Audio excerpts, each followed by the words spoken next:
ناظرین گرامی السلام علیکم ورحمۃ اللہ وبرکاتہ۔ سیدھی بات کے تازہ ترین پرائم ٹائم میں آپ لوگوں کا استقبال ہے۔ ناظرین میں انصار عزیز ندوی اس وقت ایوننگ پرائم ٹائم میں آپ لوگوں کے سامنے کچھ اہم ترین خبریں ہمیشہ کی طرح رکھنے جا رہا ہوں۔ اس پہ تبصرہ ہوگا، کچھ وائرل تصویریں، کچھ وائرل خبریں اور کچھ وائرل ویڈیوز پر تبصرے۔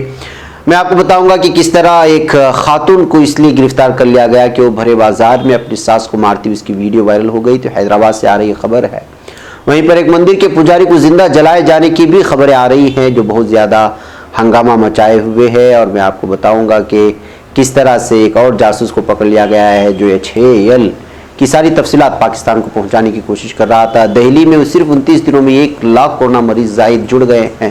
چارہ گھوٹالے کے معاملے میں LaluYadav کو ضمانت ملی لیکن رہائی نہیں ہو سکے گی، اور ایک اس ملک کی بات کروں گا جہاں پر 36,000 سے زیادہ اسکول ایسے ہیں جس کے دیواروں پر چھت ہی نہیں ہے، اور میں انڈونیشیا میں لیبر قانون کے خلاف جو پرتشدد مظاہرے ہوئے ہیں اس کی بھی خبر سامنے رکھتے ہوئے کچھ اور بھی اہم ترین خبریں رکھوں گا۔ اس سے پہلے آپ لوگوں سے درخواست ہے کہ جن احباب نے ہمارے چینل کو سبسکرائب نہیں کیا ہے سبسکرائب کر لیں، ہماری ان ویڈیوز کو دوستوں تک پہنچانے میں ہماری مدد کریں، لنک کو شیئر کریں، اور ادارے کو مضبوط کرنا آپ تمام لوگوں کی ایک ایک شخص کی ذمہ داری ہے۔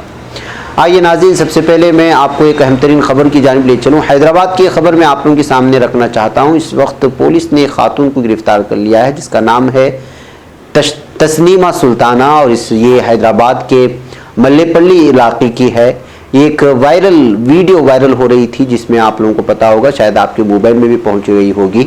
یہ ویڈیو چونکہ مار دھاڑ کی ہے ہم ویڈیو نہیں دکھا سکتے، البتہ تصاویر کے حوالے سے آپ دیکھ سکتے ہیں کہ ایک اپنی ساس کو کس طرح سے خاتون، برقع پوش خاتون بہت زیادہ اس کو ہراساں کر رہی تھی، مار رہی تھی، جبکہ اس پورے معاملے کو ایک بچے نے اپنے ویڈیو میں قید کر لیا تھا کہ وہ کس طرح ہراساں کر رہی تھی، اور یہ ویڈیو وائرل ہو گئی۔ اس کے بعد پولیس نے اس معاملے کو جو حل کرنے کے لیے اس خاتون کو گرفتار کر لیا ہے۔ بتایا جا رہا ہے کہ وہ اس کی ساس تھی اور اس کو بہت زیادہ ستایا کرتی تھی، اور اس خاتون کا نام تسنیمہ سلطانہ مالے پڑلی کی حیثیت سے اس کی شناخت کر لی گئی ہے۔ تو ناظرین، اس طرح کی خبریں سامنے آنے کے بعد آپ اندازہ لگا سکتے ہیں کہ ہمارا معاشرہ کس تباہی کی جانب بڑھ رہا ہے کہ اپنے ہی رشتہ دار جو کہ بڑی عمر کے ہوتے ہیں ان کو ہی سنبھال نہیں پا رہا، ان کے ساتھ بھرے بازار میں تشدد کرتے ہوئے نظر آ رہے ہیں۔ یہ ہمارے سماج کا وہ اصل چہرہ ہے جو نکل کر کے سامنے آ جاتا ہے۔ بصورت دیگر اندرون خاندان میں کیا کیا حالتیں ہیں یہ مجھ سے زیادہ آپ لوگ بہتر جانتے ہیں۔ ناظرین، آئیے ایک اور خبر میں راجستھان کے آپ لوگوں کے سامنے رکھوں۔ راجستھان سے خبر آ رہی کہ ایک پجاری کو زندہ جلا دیا گیا ہے، اور اس وجہ سے یہ راجستھان سے آ رہی خبر ہے جو کہ کراولی نامی ایک ضلع آتا ہے، ضلع میں ایک شہر آتا ہے جس کا نام ہے سپوٹرا، اس سے لگا ایک دیہات ہے بکنا، وہاں پر یہ معاملہ پیش آیا ہے جہاں پر ایک زمین کے معاملے کو لے کر کے، اراضی کے معاملے کو لے کر کے ایک مندر کے پجاری کو زندہ جلا دیا گیا، اور جو ملزم ہے اس کی شناخت کیلاش مینا کے طور پر کر لی گئی ہے، اور پجاری کے بھائی نے یہاں پولیس تھانے میں بیان دیا ہے کہ کیلاش مینا کی ساری فیملی مل کر کے اس کو زندہ جلانے میں ملوث تھی، جبکہ پولیس نے صرف کیلاش مینا کو گرفتار کیا ہے، جبکہ پوری فیملی کو گرفتار کر لینا چاہیے۔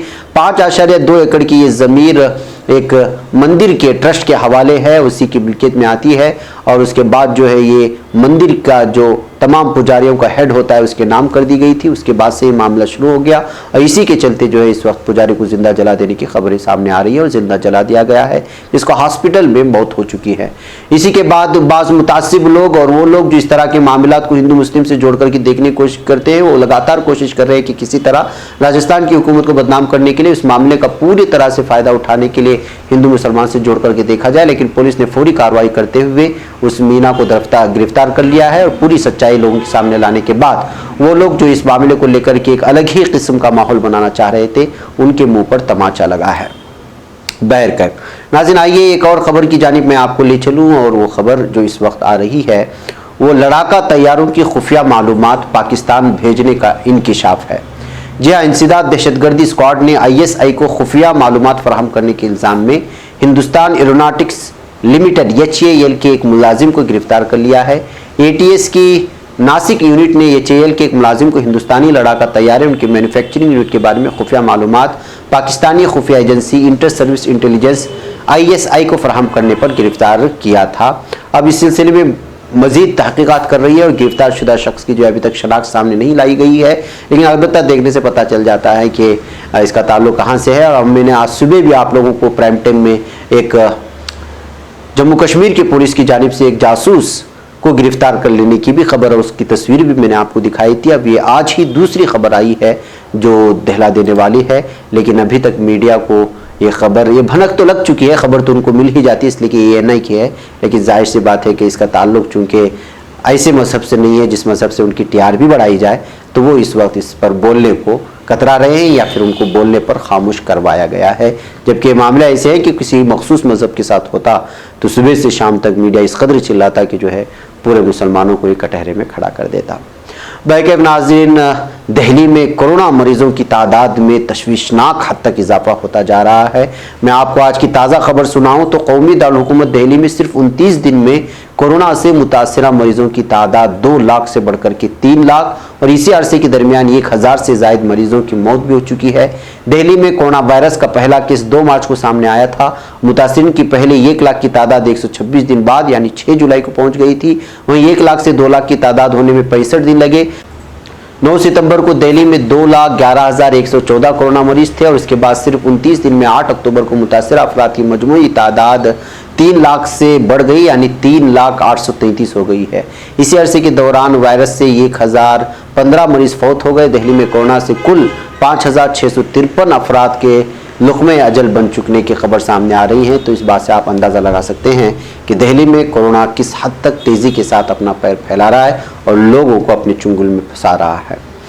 بلکہ ناظرین، ایک اور اہم ترین خبر آپ لوگوں کے سامنے رکھوں، اور وہ خبر ہے چارہ گھوٹالے کے ایک معاملے میں LaluYadav کی درخواست ضمانت منظور ہو چکی ہے، لیکن وہ رہا نہیں ہو سکتے۔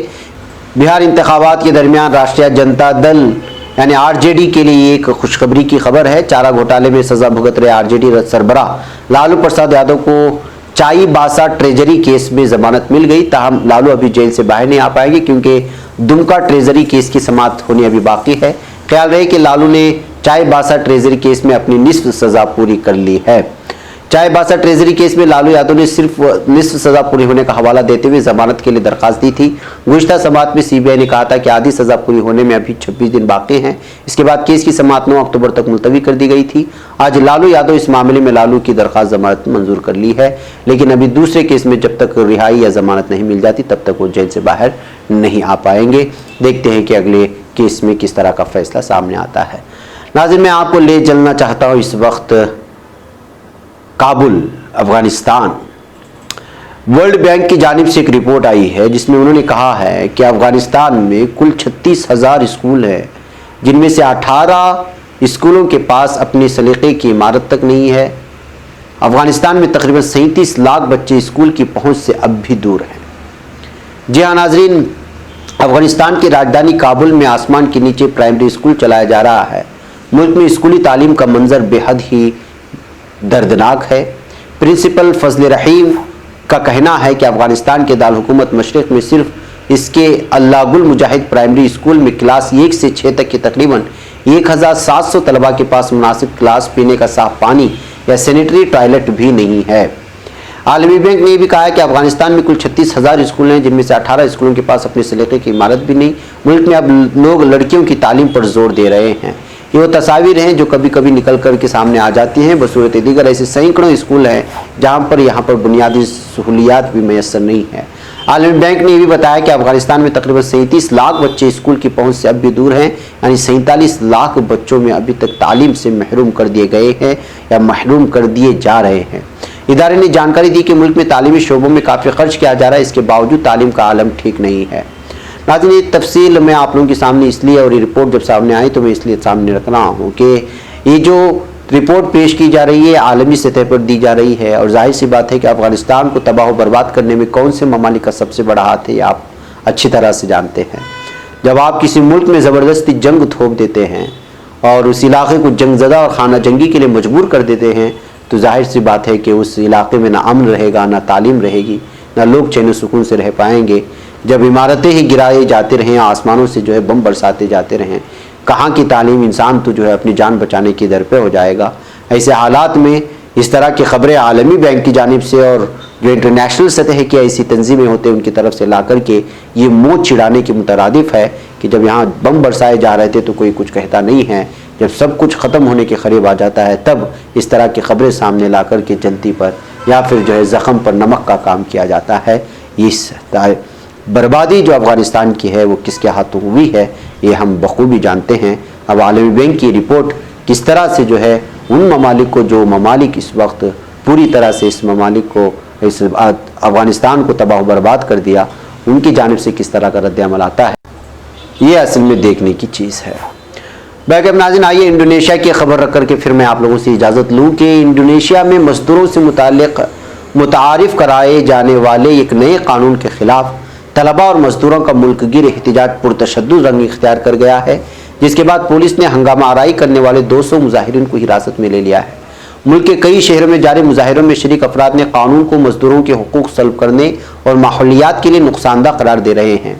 خبر رساں ادارے ایسوسیٹڈ پریس کے مطابق دارالحکومت جکارتہ میں صدارتی محل کے قریب جمعرات کو پولیس اور مظاہرین میں جھڑپیں ہوئی۔ ان جھڑپوں میں مزدوروں کے ساتھ ساتھ جامعات اور کالجز کے طلباء بھی شریک تھے۔ مظاہرین کے صدارتی محل کی جانب بڑھنے پر پولیس نے انہیں منتشر کرنے کے لیے آنسو گیس کی شیلنگ بھی کی تھی، جس کے بعد جھڑپوں کا آغاز ہوا۔ مظاہرین نے پولیس اہلکاروں پر پتھراؤ کیا اور خالی بوتلیں پھینکی۔ اس دوران صدارتی محل کے اطراف شاہراہوں پر آنسو گیس کا دھواں پھیل گیا، جبکہ سڑکوں پر جگہ جگہ پتھراؤ اور بوتلوں کے ٹوٹنے سے کانچ بکھر گئے تھے۔ جھڑپوں کے موقع پر انڈونیشیا کے صدر جوکو صدارتی محل میں موجود نہیں تھے، وہ ان دنوں مرکزی صوبے کلیمنتان کے دورے پر ہے۔ تو ناظرین آپ اندازہ لگا سکتے ہیں کہ قوانین کا آنا صرف بھارت میں ہی نہیں، اس طرح کے قوانین الگ الگ قسم کے جو عوام کو پریشان کرتے ہیں، طلباء کو پریشان کرتے ہیں، وہ جب متعارف کیے جاتے ہیں، ان کو پاس کروائے جانے کی کوشش کرتے ہیں، تو پھر اس طرح کے جو ہے پرتشدد مظاہرے ملک کو تباہ و برباد کر دیتے ہیں۔